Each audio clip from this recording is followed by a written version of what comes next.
दोस्तों, एक बार की बात है, देवी सत्यभामा भगवान श्री कृष्ण के पास आती है और उनसे पूछने लगती है, हे स्वामी, आज मेरे मन में शंका निर्माण हो रही है। कृपया आप मेरी इस शंका का निवारण कीजिए। भगवान श्री कृष्ण कहते हैं, हे प्रिय, तुम्हारे मन में जो भी शंका हो, निसंकोच होकर पूछो। तुम्हारी हर शंका का निवारण करना मेरा कर्तव्य है। तब देवी सत्यभामा बड़ी ही प्रसन्नता से पूछने लगती है, हे प्रभु, आपकी हम तीनों पत्नियां पहले आपको भोजन कराती है और फिर भोजन करती है, नित्य आपकी सेवा करती है, आपके चरण दबाती है। किंतु हे प्रभु, क्या पत्नी को पति के साथ अथवा पति से पहले भोजन करना चाहिए? क्या ऐसा करना उचित होता है? शास्त्र इस विषय में क्या कहते हैं? हे प्रभु, ऐसा वह कौन सा पाप है जिसे करने से स्त्री नरकगामी बन जाती है? कृपया आप मेरी इस शंका का समाधान कीजिए। भगवान श्री कृष्ण मुस्कुराते हुए कहते हैं, हे सत्यभाम, आज तुमने समस्त मानव जाति के कल्याण के उद्देश्य से बहुत ही महत्वपूर्ण प्रश्न किया है। हे देवी, तुमने जो प्रश्न किया है उसका समाधान देवी सुदेवा की कथा सुनने से प्राप्त हो जाएगा। देवी सत्यभामा कहती है, हे प्रभु, यह रानी सुदेवा कौन थी? उनका आचार विचार कैसा था? मेरे मन में उनके विषय में जानने की जिज्ञासा निर्माण हो रही है। श्री कृष्ण कहते हैं, हे सत्यभामा, तुम्हारे आग्रह पर आज मैं तुम्हें रानी सुदेवा की कथा सुनाता हूं। तुम्हारी सभी शंकाओं का समाधान इस प्राचीन कथा में ही है। इस कथा में तुम्हें तुम्हारे सभी प्रश्नों के उत्तर मिल जाएंगे। इसीलिए इस कथा को ध्यानपूर्वक सुनो। जो भी मनुष्य इस कथा को ध्यानपूर्वक सुनता है और इसका प्रचार करता है, वह सौभाग्यशाली बनता है, उसे कभी नरक की प्राप्ति नहीं होती है। फिर देवी सत्यभामा कहती है, हे स्वामी, मैं इस कथा को अवश्य ध्यानपूर्वक सुनूंगी। कृपया आप इस कथा को कहिए। भगवान श्री कृष्ण कहते हैं, हे सत्यभामा, फिर सुनो। इस कथा को प्राचीन काल में अयोध्यापुरी में महाराज इवाक राज्य करते थे। वे धर्म का पालन करने वाले गुणवान, चरित्रवान और अत्यंत कुशल सम्राट थे। उनका विवाह काशी नरेश की पुत्री सुदेवा के साथ हुआ था। सुदेवा सत्य का व्रत पालन करने में तत्पर, गुणवान, चरित्रवान तथा महान पतिव्रता थी। महाराज इवाक पुण्यात्मा थे। उन्होंने अनेक यज्ञ तथा अनेक पुण्य के कार्य किए थे। उन्होंने देवालय बनवाए, पोखरे खुदवा, अनेक वाटिका बनवाई तथा वे साधु संतों की रक्षा में सदैव ही तत्पर रहते थे। महाराज इवाक के नगर के समीप एक घना जंगल था। उस जंगल में एक सूअर अपनी पत्नी और पुत्र पत्रों के साथ रहा करता था। वह सूअर बड़ा ही विशालकाय और भयंकर आकार वाला था, जिससे सभी मनुष्य भयभीत रहते थे। उस सूअर के भय से मनुष्य उस वन के मार्ग से जाने से डरने लगते थे। फिर जब यह बात महाराज श्वाकू को पता चली, तो उन्होंने उस सूअर का शिकार करने का सोचा। और फिर एक दिन महाराज अपनी पत्नी सुदेवा तथा अनेक सैनिकों और कुत्तों को लेकर उस वन में शिकार करने के लिए चले गए। महाराज बड़े पराक्रमी थे। उन्होंने अनेक विशालकाय शेरों का तथा राक्षसों का वध किया था। इसीलिए वे इस भयंकर सूअर से नगरवासियों की रक्षा करने के लिए उस वन में उस सूअर का शिकार करने के लिए आ गए। जब उस भयंकर आकार वाले सूअर ने महाराज को वन की तरफ आता देखा, तो वह सूअर अपनी पत्नी से कहने लगा, हे प्रिय, देखो, यह कौशल देश के महान सम्राट श्वाकू है। वे महापराक्रमी और महातेजस्वी हैं, और वे इस वन में मेरी शिकार करने के लिए आ रहे हैं। उनके साथ बहुत से कुत्ते और व्याध है। इसमें तनिक भी संदेह नहीं कि वे मुझ पर ही प्रहार करेंगे। महाराज बड़े पुण्यात्मा है। यह राजाओं के भी राजा है। समस्त विश्व इनके अधीन है। हे प्रिय, मैं तुम सबकी रक्षा करने के लिए अपना पराक्रम दिखाता हुआ महाराज के साथ युद्ध करूंगा। अगर युद्ध में मैंने इनको पराजित कर दिया तो तीनों लोकों में मेरी कीर्ति हो जाएगी, और यदि मैं इनके हाथ से मारा भी गया तो मुझे इस सूअर के जन्म से छुटकारा मिलेगा और मैं विष्णु लोक को चला जाऊंगा। मेरे पिछ जन्म के पाप के कारण ही मुझे सूअर का जन्म प्राप्त हुआ है। हे प्रिय, तुम मेरा मोह छोड़कर हमारे पुत्र और पत्रों को लेकर पर्वत की गुफा में चली जाओ। अब समय आ गया है कि मैं अपने पूर्व जन्मों के पापों से मुक्त हो जाऊं। जब महाराज के बाण मेरे शरीर को घायल कर देंगे तो एक एक बाण से मेरे पूर्व जन्म के पाप नष्ट हो जाएंगे। फिर उस सूअर की पत्नी बोलने लगती है, हे नाथ, हमारे बच्चे आपके ही पराक्रम और साहस के कारण इस वन में निर्भय होकर विचरण करते हैं। कोमल कोमल फूलों का आहार ग्रहण करते हैं। आप ही के कारण इन्हें शेर, सियार आदि जंगली जानवरों का भय नहीं है, क्योंकि आप ही इनकी रक्षा करते हैं। आपके भीषण रूप को देखकर कोई भी शिकारी हमारी शिकार करने के लिए इस वन में नहीं आता है। अगर आपकी मृत्यु हो जाएगी तो फिर मेरी और हमारे पुत्रों की रक्षा कौन करेगा? आपके बिना हम असहाय हो जाएंगे। पति के बिना मेरा क्या होगा? उत्तम सुवर्ण के गहने आभूषण वस्त्र पहनकर भी कोई भी स्त्री पति के बिना शोभा नहीं पाती है। पति से ही स्त्री को सौंदर्य और शोभा प्राप्त होती है। आपके बिना मेरा जीवन भी नष्ट हो जाएगा। हे नाथ, हे प्रणेश्वर, आपके बगैर मैं जीवित नहीं रह सकती। हे नाथ, मैं सच सच कहती हूं, आपके साथ यदि मुझे नरक में भी डाल दिया जाए तो भी मैं खुशी खुशी आपके साथ चली आऊंगी। इसीलिए आप महाराज के सामने मत जाइए। आप भी हमारे साथ पर्वत की कंदर में चलिए। हम वहीं छिपकर बैठ जाते हैं। आप जीवन की इच्छा छोड़कर अपनी पत्नी और पुत्र को अकेला छोड़कर जा रहे हो। इससे आपको क्या लाभ होगा? फिर वह सुअर कहता है, हे प्रिय, तुम वीरों के धर्म को नहीं जानती हो, इसीलिए ऐसा कह रही हो। यदि शत्रु वीरों को ललकार है, युद्ध के लिए निमंत्रण देता है, तो वीर पुरुष को लोभ और भय से कायर की भांति ऐसे छिपकर नहीं भागना चाहिए। ऐसे पुरुष को 1000 युगों के लिए कुंभी पाक नरक में डालकर पकाया जाता है। वीर पुरुष अगर शत्रु का सामना करता है और लड़ते हुए वीर गति को प्राप्त होता है तो उसे मृत्यु के बाद दिव्य लोकों की प्राप्ति होती है। आज महाराज श्वाकु हमारे पास युद्ध करने के लिए आए हैं। वे हमारे अतिथि हैं और अतिथि का अनादर नहीं करना चाहिए। अतिथि का अनादर साक्षात भगवान विष्णु का अपमान होता है। इसीलिए उनके साथ युद्ध करना मेरा कर्तव्य है। फिर वह सुअर की पत्नी बोलती है, हे प्राणनाथ, ठीक है, यदि आप महाराज के साथ युद्ध करना चाहते हैं तो मैं भी आपके साथ रहकर आपका पराक्रम देखूंगी। इतना कहकर उस सुअर की पत्नी ने अपने पुत्रों को बुलाकर कहा, हे पुत्रों, मेरी बात सुनो। आज युद्ध भूमि में अतिथि आए हैं। उनका सत्कार करने के लिए और उनसे युद्ध करने के लिए तुम्हारे पिता जा रहे हैं और उनके साथ मैं भी जा रही हूं। इसीलिए तुम सभी अपने भाइयों को लेकर पर्वत की गुफा में जाकर छिप जाओ।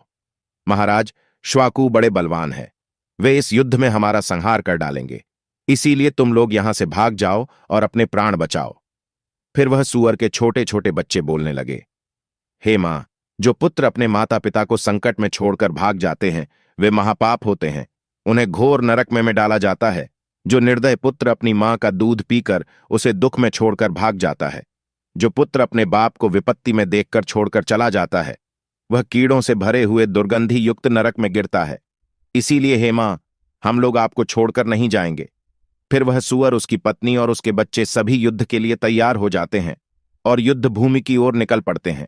सभी छोटे छोटे सुअर अपने पिता और माता की चारों ओर से रक्षा करने लगते हैं। उधर महाराज श्वाकु अपनी सेना के साथ उस स्थान पर आ जाते हैं और अपने सामने खड़े सुअरों को देखकर बड़े बड़े शूरवीर योद्धाओं को सुअरों का शिकार करने के लिए आगे भेजते हैं। वे सभी बलवान शूरवीर योद्धा हाथ में तलवार और भाले लेकर सुअरों पर आक्रमण करने लगते हैं। फिर सुअरों और राजा के सैनिकों के बीच भीषण युद्ध होता है। सभी एक दूसरे पर भीषण प्रहार करने लगते हैं। सुअर अपने दांत से सैनिकों को मारने लगते हैं तो सैनिक अपने भालों से सुअरों को मारने लगते हैं। इस युद्ध में अनेक सुअर मर खप गए, कितने ही घायल हुए और महाराज के अनेक सिपाही भी मर गए और घायल हुए। अब केवल वह सुअर, उसकी पत्नी और उसके कुछ 5-7 पुत्र ही बचे थे। अपने सभी पुत्रों को मरा हुआ देखकर सुअर की पत्नी भयभीत हो गई और अपने पति से कहने लगी, हे नाथ, मुझे और इन बालकों को लेकर यहां से चलो, नहीं तो हमारा वंश नष्ट हो जाएगा। कृपया हम सभी अपने प्राण बचाकर भाग चलते हैं, नहीं तो महाराज हम सभी को मार डालेंगे। फिर सुअर कहने लगता है, हे प्रिय, 2 शेरों के बीच में एक सुअर पानी पी सकता है, लेकिन 2 सुअरों के बीच में एक शेर पानी नहीं पी सकता। सुअर जाति में ऐसा बल देखा जाता है, इसी कारण से सुअर से सभी भयभीत हो जाते हैं। अगर इस समय पर मैं मृत्यु के भय से भाग जाऊंगा तो मेरे सुअर जाति की प्रसिद्धि नष्ट हो जाएगी। इसीलिए हे प्रिय, तुम हमारे बच्चों को लेकर यहां से चली जाओ और सुखपूर्वक जीवन व्यतीत करो। इतना सुनकर सुअर की पत्नी बोली, हे नाथ, मैं आपसे बहुत प्रेम करती हूं।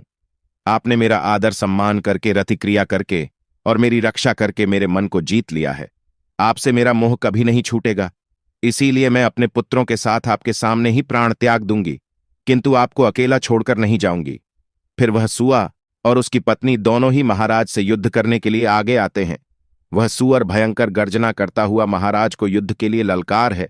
वह सुअर उसके सामने आए बड़े बड़े वीर योद्धाओं को अपने दांतों से तिनके की भांति उठाकर फेंकने लगता है। अपने सैनिकों को मरता हुआ देखकर महाराज को क्रोध आ जाता है और वे अपना धनुष्य निकालकर उस सुअर पर बड़े वेग से आक्रमण करते हैं। महाराज का एक बाण तीव्र गति से जाकर उस सुअर के शरीर में घुस जाता है और वह सुअर जमीन पर गिर जाता है। फिर महाराज उस पर प्रहार करते हैं और सुअर को मार डालते हैं। सूअर के मरते ही उसके प्राण निकलते हैं और विष्णु लोक को चले जाते हैं। फिर महाराज के सैनिक अपने हाथ में भाले लेकर उस सूअर की पत्नी को मारने के लिए उसकी ओर जाने लगते हैं। सूअर की पत्नी अपने बच्चों के सामने खड़ी हो जाती है और बच्चों से कहती है, बच्चों, मैं जब तक यहां पर खड़ी हूं तुम यहां से भाग जाओ। सूअर का बड़ा बेटा बोलता है, हे माता, अपने प्राणों के भय से मैं आपको मरने के लिए छोड़कर कैसे भाग जाऊं? अगर मैं ऐसा करूं तो मुझ पर धिक्कार है। मैं युद्ध में शत्रु को परास्त करूंगा। तुम अपने पुत्रों को लेकर यहां से चली जाओ। फिर वह सूअर की पत्नी बोली, हे मेरे पुत्र, मैं महापापिनी, तुझे अकेला छोड़कर कैसे चली जाऊं? इतने में ही राजा के सैनिक उन सूअरों के पास आते हैं और उन पर प्रहार करने लगते हैं।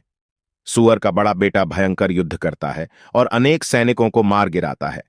तब महाराज आगे आकर उस सूअर के बड़े बेटे को भी मार डालते हैं। अपने पुत्र को मरा हुआ देखकर सूअर की पत्नी बहुत क्रोधित हो जाती है और भीषण प्रहार करने लगती है। उसने भी अनेक सैनिकों को मार डाला। इस घटना को महारानी सुदेवा देख रही थी।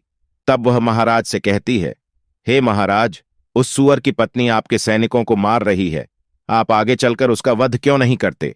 महाराज कहते हैं, हे प्रिय, यह एक स्त्री है। मेरा यह वचन है कि मैं स्त्री का वध नहीं करूंगा। स्त्री का वध करने से महापाप लगता है।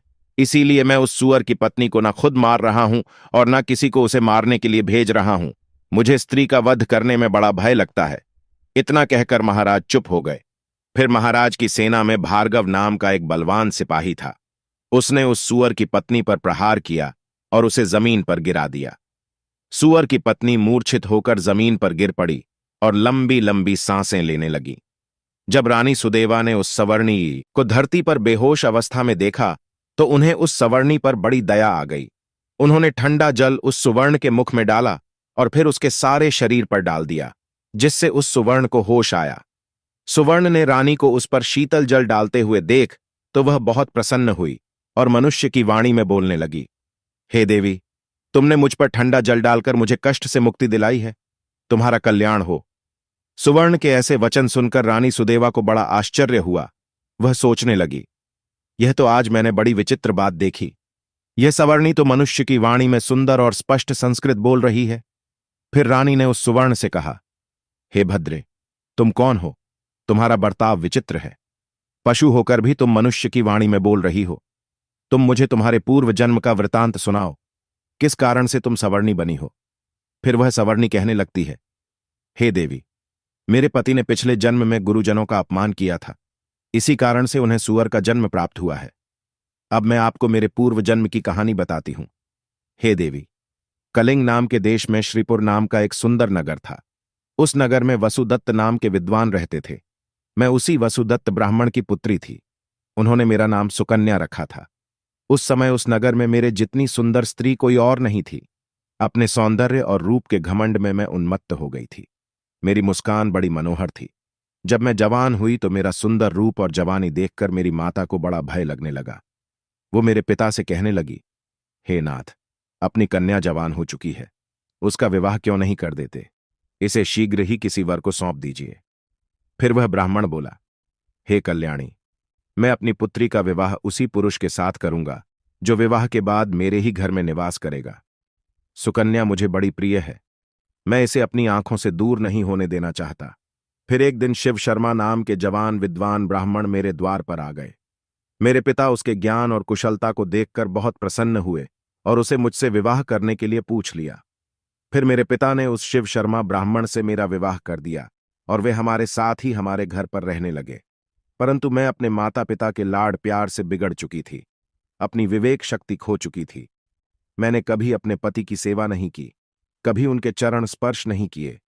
मैं सदा उन्हें क्रूर दृष्टि से देखती थी, उनका अपमान करती थी, उन्हें नाम लेकर पुकारती थी, उनके भोजन से पहले भोजन कर लेती थी। मैं अपने पति से ही खुद को भोजन परोसवा लेती थी। मैं अपनी मर्जी से स्वच्छंद होकर यहां वहां घूमने लगती थी और बात बात पर अपने पति का अपमान करती थी। मैंने उनके साथ कभी सहवास भी नहीं किया, उन्हें मेरे शरीर को कभी हाथ भी लगाने नहीं दिया। शिव शर्मा बहुत ही शांत स्वभाव के थे।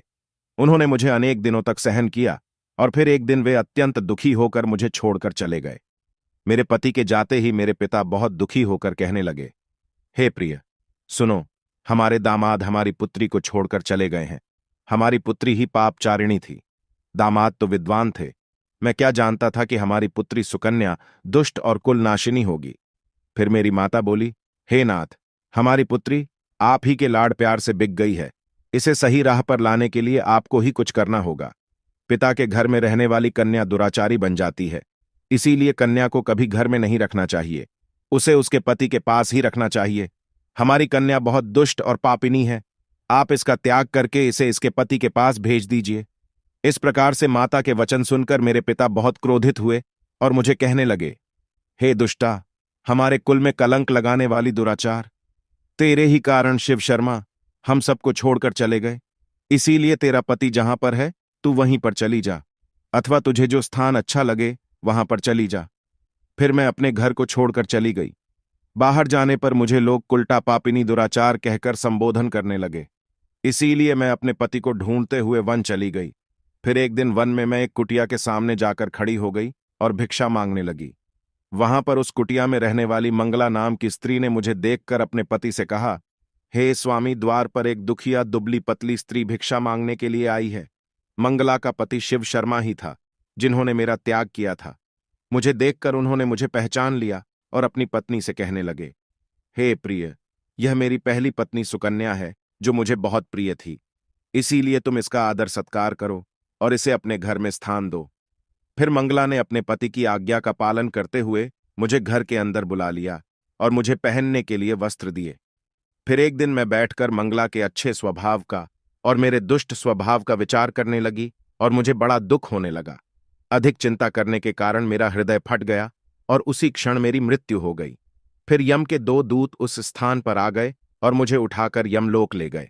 वहां पर यमराज ने मेरा लेखा जोखा देखा और यमदूतों से कहा, हे दूतों, इस पापिनी स्त्री ने अपने पति का बहुत अपमान किया है। यह पति से पहले ही भोजन कर लेती थी, अपने पति को नाम से बुलाती थी, उससे घर के काम करवाती थी। इसीलिए इस पापी स्त्री को ले जाकर नरक में डाल दो। फिर यमदूत मुझे नरक में ले गए और उन्होंने मुझे जलते हुए अंगारों में डाल दिया। लोहे के जलते हुए पुरुष बनाकर मुझे उन्हें आलिंगन दिलवाया। वहां नरक में मुझे अनेक वर्षों तक कष्ट भोगने पड़े। फिर नरक की सजा भुगतने के बाद यमराज ने मुझे सवर्णी के जन्म में डाल दिया। सुवर्ण बोली, हे देवी, इस प्रकार से मैंने आपको मेरे पूर्व जन्म का वृतांत सुना दिया है। कृपया अब मुझे इस जीवन से मुक्ति दिला दो। आपने अपने पति की बहुत सेवा की है, इसीलिए मुझे आपका थोड़ा सा पुण्य प्रदान करो। फिर रानी सुदेवा महाराज से कहती है, हे स्वामी, अब मैं क्या करूं? आप जो आज्ञा देंगे मैं वही करूंगी। महाराज श्वाकू कहते हैं, हे प्रिय, यह बेचारी बहुत दुख उठा रही है, तुम अपने पुण्य से इसका उद्धार करो। महाराज की आज्ञा लेकर रानी सुदेवा ने सुवर्ण से कहा, हे देवी, मैं अपने 1 वर्ष का पुण्य तुम्हें प्रदान करती हूं। रानी के इतना कहते ही उस सुवर्ण के प्राण चले गए और उसके शरीर से एक दिव्य स्त्री प्रकट हुई और फिर वह महारानी और महाराज को नमस्कार करके विष्णु लोक को जाने लगी। भगवान श्री कृष्ण कहते हैं, हे सत्यभामा, इस प्रकार से मैंने तुम्हें यह महान कथा सुनाई है। तुम्हें तुम्हारे सभी प्रश्नों के उत्तर भी मिल गए होंगे। देवी सत्यभामा कहती है, हे स्वामी, आपने आज मुझे बहुत ही पवित्र कथा सुनाई है और मेरी सभी शंकाओं का निवारण भी किया है। तो दोस्तों, उम्मीद है आपको भी यह कथा पसंद आई होगी। कथा कैसी लगी कमेंट करके जरूर बताएं। जानकारी अच्छी लगी तो वीडियो को लाइक जरूर करें और कमेंट में जय श्री कृष्ण अवश्य लिखें। साथ ही चैनल को सब्सक्राइब करें। आप सभी का धन्यवाद।